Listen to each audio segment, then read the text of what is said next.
Hello and welcome to Clearview News Desk. We are reaching you live from Nigeria's capital city, Abuja. I am Imefonokun. The two wives of Osun State Governor Ademola Adeleke are currently trying to outshine each other by laying claim to the office of the First Lady of the state.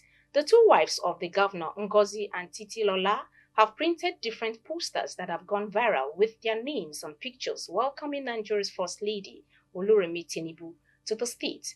Mrs. Tinubu is billed to be in Osogbo, the state capital, this Tuesday, 23 April 2024, for the turning of sword of the Alternative High School for Girls at OKDO Ilesha Road.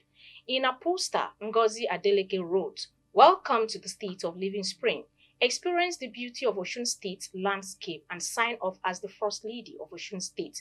Titilola Adeleke, in her separate poster, also welcomed Mrs. Tinubu to the official turning of the sword ceremony of the Alternative High School for Girls at OKDO Ilesha Road, Osogbo.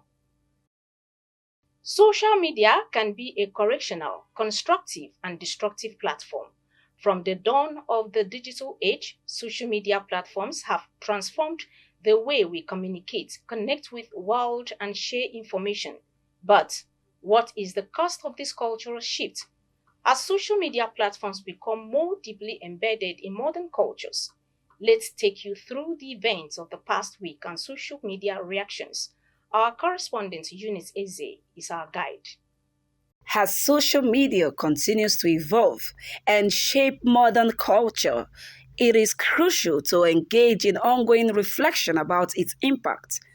While social media platforms have brought us many benefits, users must also be mindful of its potential drawbacks.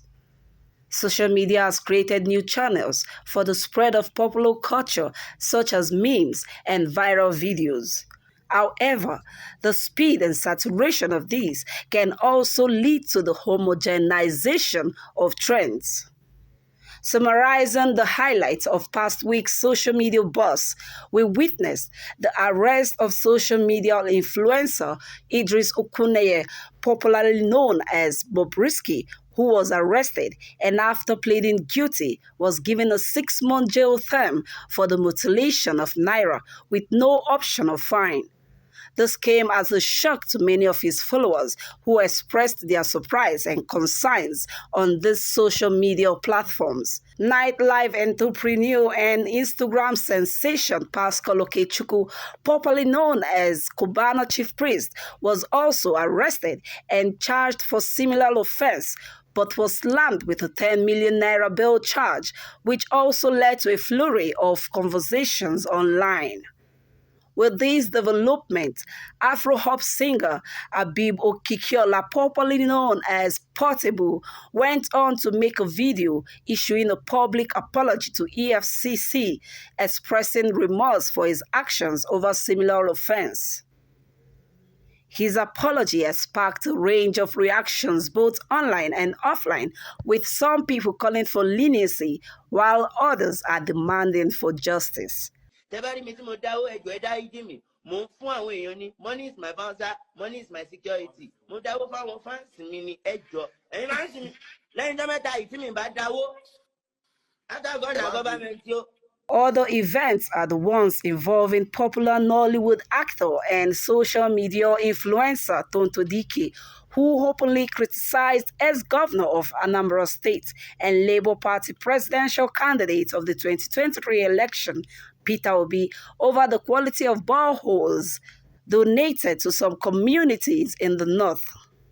EFCC declaring ex-governor Yahaya Bello wanted for offenses in connection with an alleged case of money laundering to the tune of 80.2 billion naira. Lastly, is Portable, who caught the eyes of social media users after he went under the birthday post of one of his wives, Bewaji, to publicly berate her over her birthday post. Bewaji, who turned a year older April 19, 2024, shared new photos of herself with a footnote where she described herself as the queen of herself. Portable was, however, displeased with the caption, thereby calling her out. These and many more were the events that graced social media in the past weeks. Eunice Ella Eze reporting for Clevy News Desk. President Bola Ahmed Tinubu has reiterated the call for the establishment of a regional standby force that will serve as a rapid deployment tool to combat both existing threats and ones that could emerge in the near future. It will also serve as a strong deterrent to large-scale weapon smuggling. The president made the call at the opening ceremony of the African Counter-Terrorism Summit in Abuja this Monday. According to him, terrorism must be banished as the menace threatens farmers, children from their schools, and businesswomen from their sources of livelihood, thereby putting society and government into confusion and disarray. He added that the fight against terrorism required a collective approach.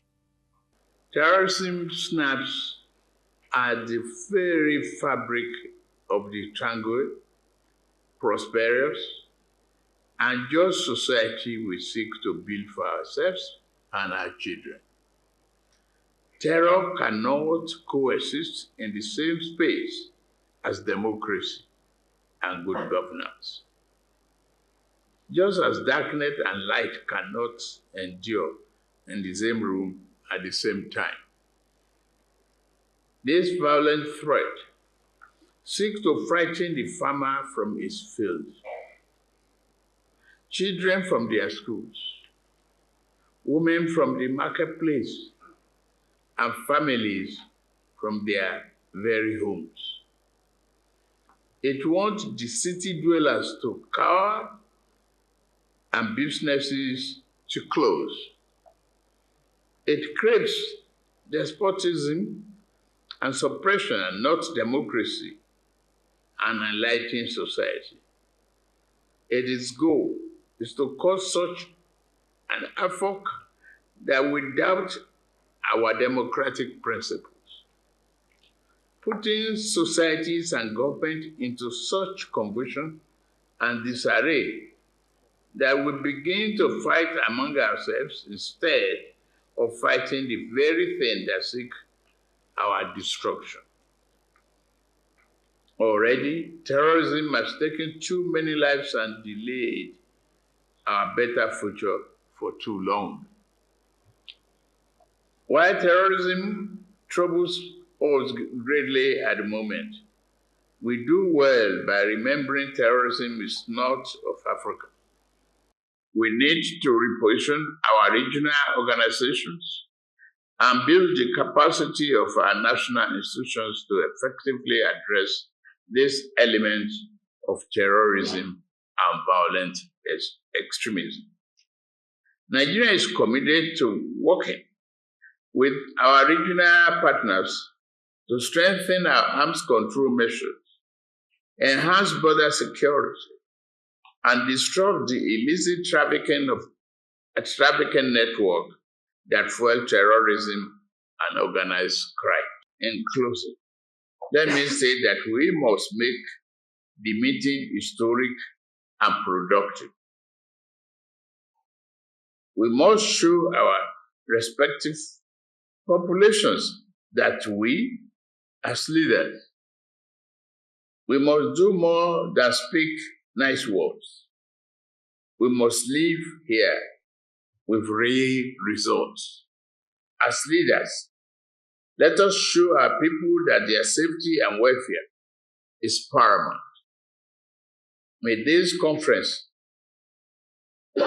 be succinct and to the point.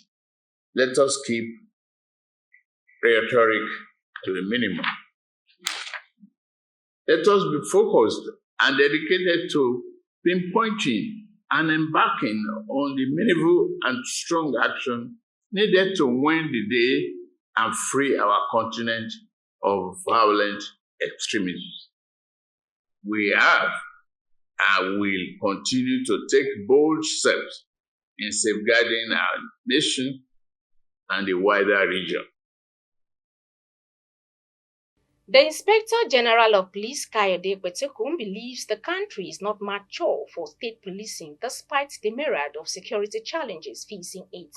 Kwetekun, who made this known this Monday at a national dialogue on state police held in Abuja with the theme Pathways to Peace, Reimagining Policing in Nigeria, said it is the submission of the leadership of the Nigerian police force that Nigeria is not yet mature and ready for the establishment of state-controlled police.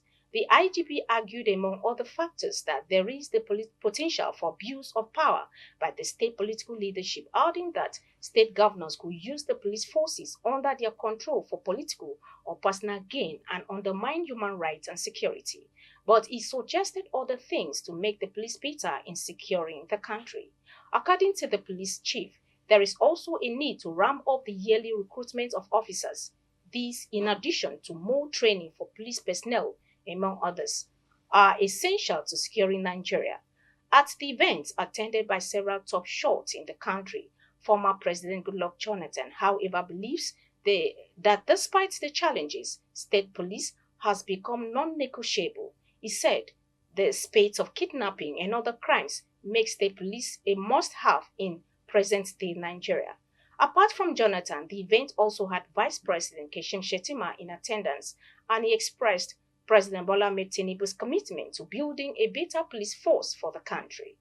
You can follow up on latest events and happenings around you via social media platforms on Facebook, Instagram, and YouTube at Clavy News Desk, or via our handle on X, formerly known as Twitter, at Clavy Online.